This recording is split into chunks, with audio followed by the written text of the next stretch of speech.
আসসালামু আলাইকুম রহমতুল্লাহি ওবরাকাতুহ। বিসমিল্লাহির রহমানির রহিম। আমি ফরিদা ইসলাম। আপনারা কেমন আছেন? আশা করি আপনারা সবাই ভালো আছেন। আলহামদুলিল্লাহ, আমিও ভালো আছি। আজকে আমি কিছু বিষয় নিয়ে আলোচনা করব। ইসলামিক বিষয়ে কিছু প্রশ্ন যেগুলো আমাদের জানা দরকার, বোঝা দরকার। আশা করি আপনাদেরও ভালো লাগবে। আর যারা আমার চ্যানেলটি সাবস্ক্রাইব করেন নাই তারা সাবস্ক্রাইব করে দিয়ে আসবেন, জয়েন হয়ে যান।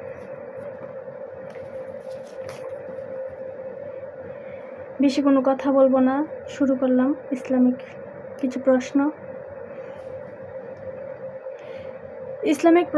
ইসলামিক জ্ঞানের প্রশ্ন এবং সাথে উত্তর দিয়ে দেওয়া হবে, উত্তরও বলে দিব। আপনাদের যদি ভালো লাগে তাহলে অবশ্যই লাইক কমেন্ট করবেন, পছন্দ হলে দেখবেন, পছন্দ না হলেও কিছু করার নেই। 1 নম্বর প্রশ্ন, কিভাবে নামাজ পড়িলে প্রতি রাকাতে 140 রাকাতের সওয়াব পাওয়া যায়? এর উত্তর হচ্ছে মেসওয়াক করিয়া ও পাগড়ি মাথায় দিয়ে নামাজ পড়িলে। 2 নম্বর প্রশ্ন হচ্ছে, কোন নামাজ প্রচলিত নামাজের তুলনায় 70 গুণ মর্যাদাপূর্ণ? এটার উত্তর হচ্ছে 2 নম্বর প্রশ্নের উত্তর জামাতে সহিত নামাজ পড়িলে। 3 নম্বর প্রশ্ন, কোন কাজ করিলে 100 শহীদের সমান সওয়াব পাওয়া যায়? প্রশ্নের উত্তর হযরত মুহাম্মদ সাল্লাল্লাহু আলাইহি ওয়াসাল্লামের একটি সুন্নত জিন্দা করিলে। 4 নম্বর প্রশ্ন, কোন জিনিস ছাড়া বেহেশতে প্রবেশ করতে পারবে না? প্রশ্নের উত্তর বেহেশতের চাবি বা নামাজ। বেহেশতের চাবি হচ্ছে নামাজ। 5 নম্বর প্রশ্ন, কোন কাজ করিলে কবরে ভীষণ আযাব হয়? প্রস্রাব ও পায়খানা পর ঢিলা কুলুপ ব্যবহার না করিলে। 6 নম্বর প্রশ্ন, কোন ছেলে পিতাকে জোর করিয়া দুজকে নিয়ে যাবে? প্রশ্নের উত্তর যে পিতা তার সন্তানকে দ্বীন ইসলাম শিক্ষা দেয় নাই। 7 নম্বর প্রশ্ন, কোন কোন কোন জিনিস হেফাজত করলে হুজুর সাল্লাল্লাহু আলাইহি সাল্লামে বেহেশতের গ্যারান্টি দিয়েছেন? অনেক সুন্দর একটা প্রশ্ন। প্রশ্নের উত্তর হচ্ছে জবান ও নফস হেফাজত করিলে। 8 নম্বর প্রশ্ন, কোন কালেমা ছাড়া বেহেশতে প্রবেশ করিতে পারিবে না? প্রশ্নের উত্তর লা ইলাহা ইল্লাল্লাহু মুহাম্মাদুর রাসূলুল্লাহ সাল্লাল্লাহু আলাইহি ওয়াসাল্লাম। 9 নম্বর প্রশ্ন, নামাজে কোন সূরাটি না পড়িলেই নামাজ হয় না?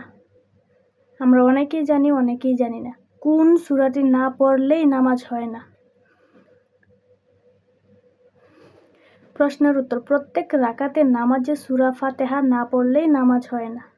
অবশ্যই সূরা ফাতিহা পাঠ করতে হয়। 10 নম্বর প্রশ্ন, কোন ব্যক্তি কখনোই বেহেশতে প্রবেশ করতে পারবে না? প্রশ্নের উত্তর যে ব্যক্তি কালেমাকে অস্বীকার করেছে।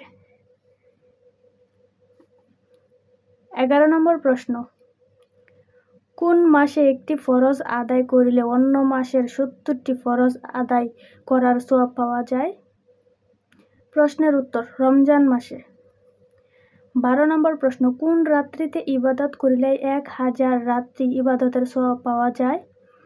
শবে কদরের রাত্রে। 13 নম্বর প্রশ্ন, কোন দিনের প্রতি কদমে 1000 নেকি পাওয়া যায়? কোন দিনে প্রতি কদমে 1000 নেকি পাওয়া যায়? ঈদুল আজহার নামাজ পড়ে আসার সময়। 14 নম্বর প্রশ্ন, কোন নারী বেহেশতে প্রবেশ করতে পারবে না? প্রশ্নের উত্তর যে নারী স্বামীর হুকুম অমান্য করিয়াছে। আশা করি পুরুষেরা শুনলে অবশ্যই খুশি হবে। আপনারা জানাবেন, আপনার স্ত্রীদেরকে বলবেন, আপনারাও মানিয়ে নিতে হবে।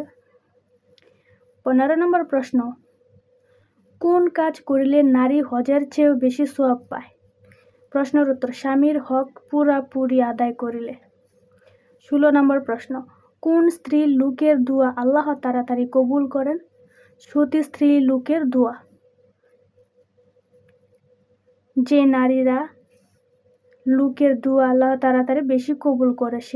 সেই নারী হচ্ছে যারা সতী, যারা অশ্লীল কাপড় চোপড় পরে না, সৎ নারী যারা তাদের। 17 নম্বর প্রশ্ন, কোন কবর জিন্দা এবং কবরের লাশও জিন্দা? মাতৃগর্ভ।